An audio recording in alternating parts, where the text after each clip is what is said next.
Yesterday, Zenless had their live stream for version 2.2, and it looks fantastic. We've got two new characters releasing in each phase. Seed on the first half, then Orphe and Magus on the second, or Magus. Is it Magus? I'm pretty sure it's Magus. Both of these agents look ridiculously strong, but not in a general sense.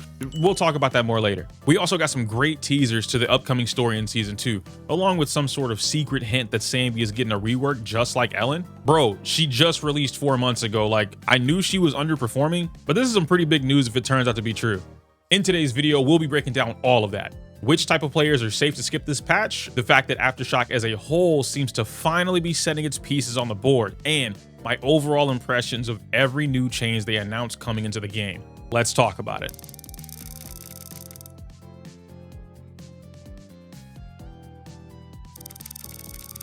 Kicking this off with the lightest section, let's talk about the story for just a moment. Earlier in the summer, a lot of players rated the opening of Chapter 2 as a low entry point to introducing new characters like Ishwin and Jafufu. But this was a slightly controversial take because we just came off the insane climax that was Zenless' version of the Shibuya arc from JJK, except a much happier ending.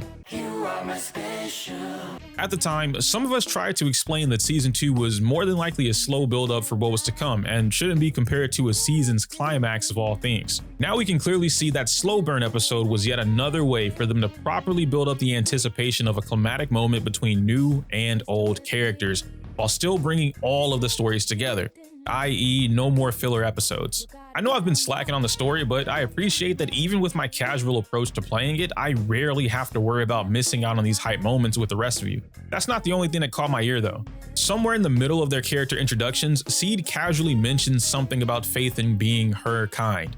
I'm not really sure what that means exactly, but I'm gonna need my boy Azrael to explain more of this to me, because it sounds like some of our speculations about faith in being more than human are looking to be true. Some real anime pro tag stuff. Next up, we can jump right into the meat and potatoes of that live stream, the new agents. First is Seed, who's gonna be our next electric attack agent. That makes 4 total in the game so far. Anton, Harumasa, who we got for free, Soldier Zero Ambi is our most recent attack agent from 4 months ago, and now Seed. Let me explain her kit first, then I'll talk about some thoughts. From what I gathered, this girl functions as a main or sub DPS exceptionally well. It's rare we get a character that can perform adequately in multiple offensive departments, so I like this. Her core passive seems to be her most important attribute to focus on in the kit. It's pretty multi-layered, so rewind if you need to. Naturally, what happens is Seed will select the attack agent on the team that has the highest attack stat and deem her the Vanguard or her Vanguard, aka her partner. This is important because Seed is not designed to be played as a hypercarry from the sounds of it. In order to activate her additional ability, she also wants another attack agent on the team, and that ability is too damn good not to activate. We're not done with our core passive yet though. Upon entering battle, my good sir, Seed immediately enters the Onslaught and Besiege states. Her Vanguard, on the other hand, will enter what's called the Direct Strike state and also the Besiege state. Now both Onslaught and Direct Strike pretty much do the same thing, but for each respective agent. Onslaught will boost Seed's attack and crit damage after her Vanguard uses an EX skill, while Direct Strike does the same, with the same conditions. But for the attack agent, that isn't Seed instead. Onslaught will boost Seed's attack damage and crit damage after her Vanguard uses an EX skill, while Direct Strike does the exact same thing with the same conditions, but for the attack agent that isn't Seed. I absolutely love this. Then there's that Besiege state that I kept mentioning, which is also, you guessed it, another buff. This just further increases both characters' damage on top of the other states, which is supposed to make their attacks even more overwhelming. I don't know the actual details on that statement from the stream, but if this makes double attack shells busted as shit, then I want in on it. On top of that, he increases all of the damage dealt by agents in the Besiege state again, and whenever she switches off field, all of these buff stats will linger for a prolonged period of time. This is yet another hint in her kit that encourages a strong playstyle of switching back and forth between your attack agents. She also has a ridiculous additional ability that activates once another attack agent is in the squad. When Seed deals damage as the driver, which basically means she's the one that's on field, she helps regenerate energy for her Vanguard. Any energy spent by them will then replenish that big-ass Gundam's steel charge meter, which helps Seed do more of those big-ass missile combo attacks. This same ability also converts her skills and ultimates to have even more increased damage on top of resistance shred. And speaking of Seed using hidden missiles like she's Doctor Doom, we should talk about her actual attacks. Now what it looks like is that she'll be focusing more on basic attacks, which lines up nicely with the newly released disc set coming with her. However, that doesn't mean her skills aren't going to be used. The EX version drops missiles over a large radius in front of her, and she has a special hold input that lets her go into flight mode. Not really sure what the properties are behind this, but it looks cool as f. So ultimately, here's how I feel about Seed. I think she's going to come out of the gate performing incredibly well, even without Sanby. Now at the moment, Sanby looks to be her best partner because the two of them significantly benefit each other in any team show, but I'm more interested in which other attack agents she'll perform amazingly with. Now off the top of my head, Soldier 11, Ellen, and Nekomata stand out to me the most because all of their kits work better in teams that have a good structure of mostly on, but sometimes off combat. Now of course there's the hyper carry option, but it honestly feels like a waste to not bring another attack agent on the squad when she's given so many of these buffs. I don't know, I'll see you next week though. After Seed, we have Orphe and Magus coming in the second phase of this patch. This character was the one I was most interested in, but after some thorough back and forths, I think I'm gonna have to pull Mindscapes in order to make her the main DPS that I want to. Orphe is a fire attack agent who looks like a ram firing. Magus is also a fire attack agent, or rather, she's the tail, who pretty much does all of the attacking while swinging Orphe around the field. This is our first character like this, and for a moment I thought she'd be closer to a puppet style where Magus just mind controlled the body and did whatever she wanted, but I think this way is pretty cool too. Her kit is designed with being a damn good sub DPS in mind. I'm guessing that's why they started her character demo off with her skills instead of explaining what her core passive was. So Corrosive Flash was the name of the skill that we first saw, and this move was a little confusing to me. It's a skill, so I know the button can be pressed, but the explanation given during their live stream was that it fires multiple laser beams to attack the enemies off field, dealing fire damage and restoring bottled heat. Now, because of how this explained it and because of what I saw, I'm just assuming she auto activates her skill, or this specific skill, when she's off the field.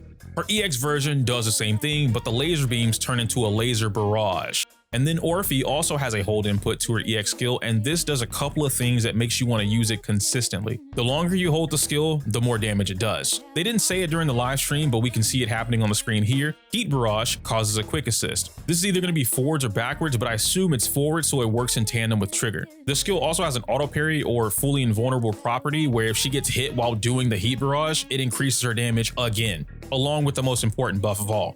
After any one of these hits connects with an enemy, all squad members gain the zeroed in effect, which gives a massive attack boost based on Orphe's energy regen. Using Aftershocks in this state extend the duration of that, possibly making it a permanent uptime once started. And if you have a support or stunner on the team, then the zeroed in effect also has defense ignore on Aftershock attacks specifically. Personally, I think this is going to be massive for team value and performance. If all squad members are gaining this huge attack boost, then the other values from the team start to even out or even double down. Astra as a support, well, now you possibly get a free 2,000 to 3,000 plus attack boost. If Sanby or Seed is the attacker on the team, then now you're getting a bunch of attack, crit damage, and putting the pressure on the enemy continuously.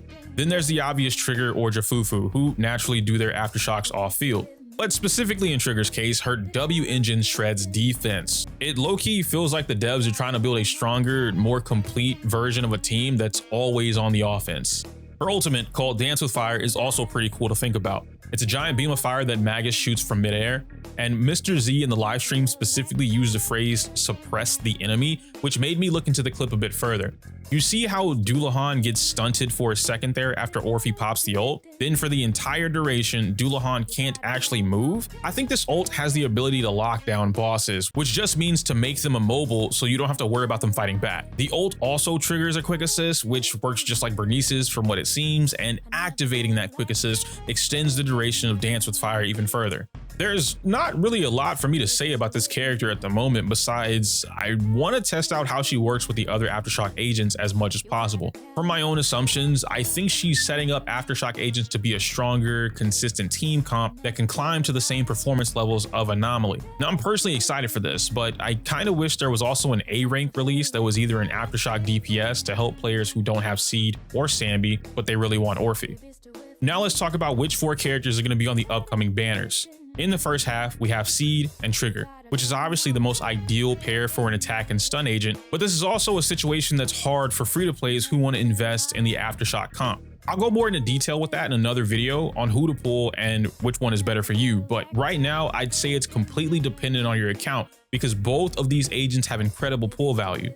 Maybe Seed has less value for current Sanby owners because we also got confirmation she is going to be the next official character to get reworked, but even that is up in the air because Seed gives an absurd amount of buffs. Right beside Seed is going to be Trigger, and she's had her ups and downs in the meta, an off-field stun agent that is typically any Aftershock DPS's main partner. But recently, in the last couple of months, she's found herself fitting into more anomaly teams than the original few. And with Alice currently being on the banner, that team with her, Trigger, and Yuzuha in particular, they've just been stomping on most, if not all, forms of content currently in the game. Trigger's biggest gripe is that her kit by itself isn't really all that, but as soon as you add her W engine, then she becomes one of the best, if not the second best stunner in the game. While I don't believe every DPS wants her, she's quickly making her way into the category where if you build her specifically for your team, then you can make her work. And that's all I've ever wanted from this agent to begin with. In the second half, we'll be getting Orphe and Evelyn.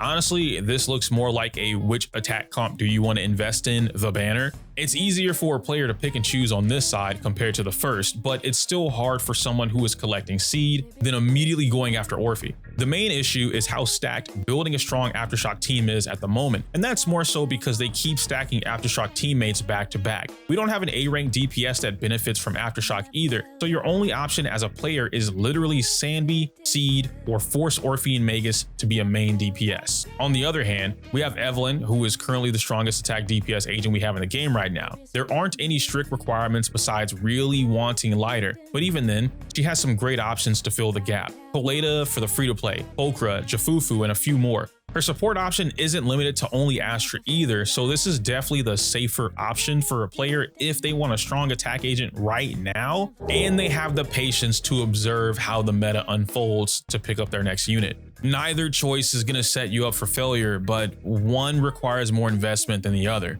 Finally, we can speed blitz some of the new quality of life changes and additional gear coming into the game. Did you guys see that new Deadly Assault boss? Did you see those thighs? I know I can see her ass jiggle from the front. I need it. I need it. I'm ready to have her babies, especially if she's an evil queen trying to destroy humankind. I'm hard. There's finally going to be team presets coming in at Deadly Assault, which is a huge plus. Sanby and possibly Soldier 11 as well, getting their reworks announced is major. We were all just talking about Sanby underperforming, and now we see this. Don't ever tell me the devs don't pay attention to their favorites. Lastly, we're getting 2 new disk drives that serve some pretty unique purposes, but look incredibly strong for doing just that. Dawn's Bloom and Moonlight Lullaby. Dawn's Bloom is rocking a huge basic attack amp for the set, plus 20% basic attack damage for the 4-piece, then another 20% increase for attack agents only after they use an EX skill or ultimate. Oh, and then the 2-piece also offers its own 20% basic attack boost. That's 60% increase, isn't it? Ellen is about to eat good. The second set is Moonlight Lullaby, which almost looks like a better Astral voice. There's some key differences between the two, and Astral has a higher attack percent boost, but I think in the event you're already getting a big attack percent boost, then this set might be for you. Moonlight's 4-piece bonus is exclusive to supports only, giving them an 18% team-wide damage boost, also after using an EX skill or ultimate, but the 2-piece brings a 20% energy regen to their stats. A character like Astra will continue using Astral, I'm pretty sure, but someone else like Lucy or Nicole or even Rena might benefit tremendously from this. But then again, those 3 characters in particular excel as supports because of their ability to use a variety of builds. Then there's that new Ether support Lucia that Twitter just drip fed last night. I don't know. All in all, this is a great patch that I'm looking forward to. Aftershock DPS seem to finally be getting some solid treatment, and if the team plays their cards right, we'll actually see this attack type as a whole jump into a dangerously strong territory. And the story? I might have to pull an all-nighter just to catch up and enjoy everything I've been missing out on so casually. But you let me know how you feel about the upcoming Zenless patch in the comments down below. I can't say my usual outro because it's inappropriate for YouTube. Like the video, comment, subscribe. Why did I touch my chin when I did? Ignore that. Smell you later.